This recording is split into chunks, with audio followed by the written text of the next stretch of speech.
I often get questions from students about how to improve their performance in the class, and I want to go ahead and talk about that right now at the beginning, so that way you hopefully won't have to have that question later on. And what it comes down to is there are particular practices that you need to put in place in this course in order to do your best. So there are particular things that students do, those who, whether they get an A or a B, and those who don't do very well at all in the class. I noticed patterns of the way students work, and it really does come down to what you do in this class in order to perform at your best. All right. So I'll share some of those things here. So I've set this course up to be simplified in terms of process. It's very systematically organized. You kind of just do the same thing. It becomes quite routine. You do the same sort of thing over and over until you get to the end of the class, with a few extra things kind of tossed in here and there. One of the reasons being is that art is a very complex subject, and so this is a very challenging class. I know a lot of people for some reason think that art isn't, but it is.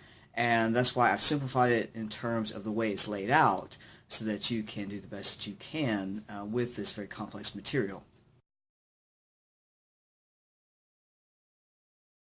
And so I want to start off with as far as, when it comes to practices for, successfully completing this course, I want to start with the don'ts, okay? So the first thing is don't procrastinate. Don't wait until, not even the day of, right, to start looking at the material and taking the pre-tests and things like this. The longer that you wait to get familiarized with this material, the harder it's going to be for you to do well. So relying on these pre-tests and quizzes, as though they're open book.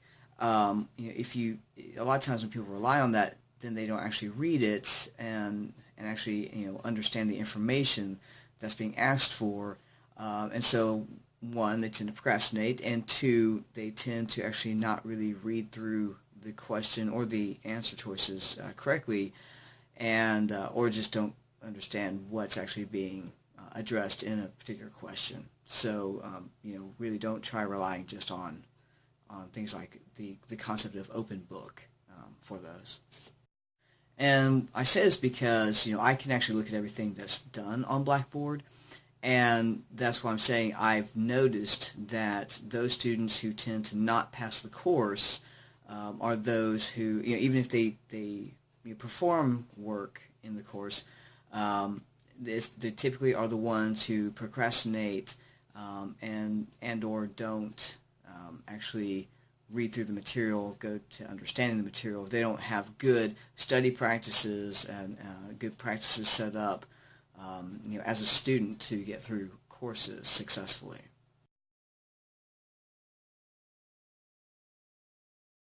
So now let's talk about the good side of things. Right? Those students who do very well in the class, not only do I notice from the online records, but also from advice that I see them give other students, or sometimes I'll kind of ask them a little bit just how their study practices are, and so the do's, right? So the things that I do notice that students who do very well in the class, how they set up their study practices in a way that helps them succeed. So one is that they start early. I have these lessons set up to be open for a 2-week period, and so these students, they'll start early, at least pretty soon once the lessons open up, but I mean, even without the lessons being open, if you look at the course schedule, you'll know which chapters are going to be coming up, and that within each lesson. That's why I have everything already listed as their due dates and everything, when lessons will be open and closed and stuff like this. So they start, they read through and they take notes on the material.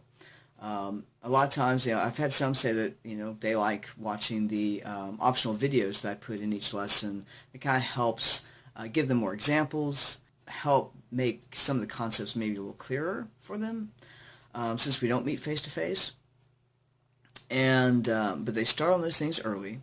They take notes. Then they actually start, within 2 or 3 days after the lessons open, they start taking the pre-tests. And the pre-test, those students I see that actually do the best, throughout the class, they take it 10, 12, 15 times, taking each of those pre-tests, because the pre-tests, they have different questions as you take them, kind of cycle through a pool of questions. But it also allows for students, when they see there's something they haven't gotten right, it's not going to give the correct answer until the due date, but it'll let you know whether or not you have something correct or incorrect.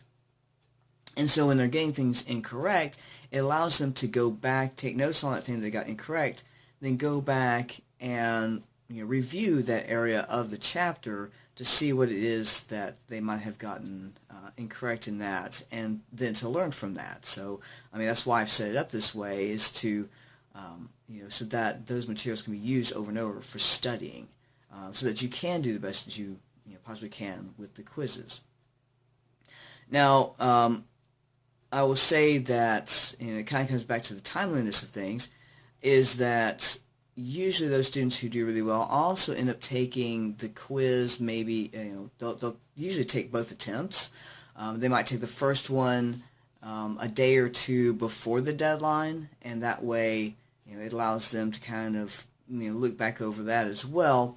And even though, they'll get new questions on the second time of taking the quiz, it still gives them a little familiarity, gives them yet another thing to study with in order to do better on that next round, and then take that second one, sometime before the deadline. But at the very least, everyone really should be taking the first attempt of the quiz at least 8 hours before the deadline. A couple reasons for that. It gives you at least that little bit of time, to kind of maybe do a quick review, I would say. But also it ensures that you get the work done, at least one attempt done before the deadline, and that way you're not counted absent for not having done the work. So those are things to keep in mind. So spreading that studying of each of those chapters out, and taking good notes, taking the pre-test several times, using the pre-tests as a way to reinforce material, and then review if there are things that you're uncertain about, or that that you got incorrect, and that way you can learn from it to then do better the next time around on the pre-test, and to do the best that you can on the quizzes as well.